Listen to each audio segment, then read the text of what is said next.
Effective user management tips for Salesforce admins. Effective user management is crucial for any Salesforce administrator. It ensures smooth operations in the Salesforce ecosystem. It also protects sensitive business data. As a Salesforce admin, you must manage users and their permissions. You must also control data access. Finally, ensure the system is efficient and secure. Creating and managing user profiles. Set up clear profiles.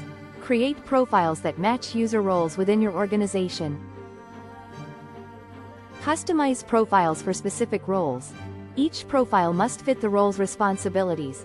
Avoid excessive use of the default profiles. They may not meet your organization's specific needs. Minimize access. The principle of least privilege should always apply. Grant users access only to the features they need to do their jobs. Over-permissioning can lead to data breaches or unintentional system changes. Setting up and using permission sets. Permission sets are a flexible way to grant users access to specific functions. They do this without changing their profiles. This is useful for giving extra privileges to some users. Maintaining role hierarchies and sharing settings. Build a clear role hierarchy. Your role hierarchy must match your org's structure. Higher-level roles should access records owned by lower-level users. Record ownership.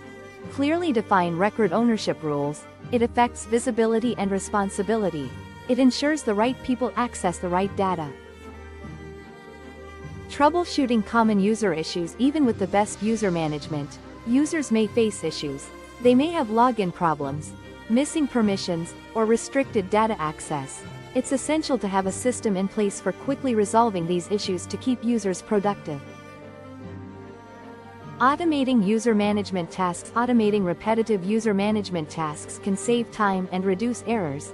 Salesforce has tools that let admins automate user provisioning, deactivation, and access control. Conclusion. In conclusion, effective user management is key to a secure, efficient, and productive Salesforce. As a Salesforce admin, you must control user access. You must set permissions, manage roles, and troubleshoot issues. This ensures your organization can fully use Salesforce. Mastering these practices will save you time and cut costs. They will also protect your organization from security risks. Regularly review and adjust profiles, permissions, and roles.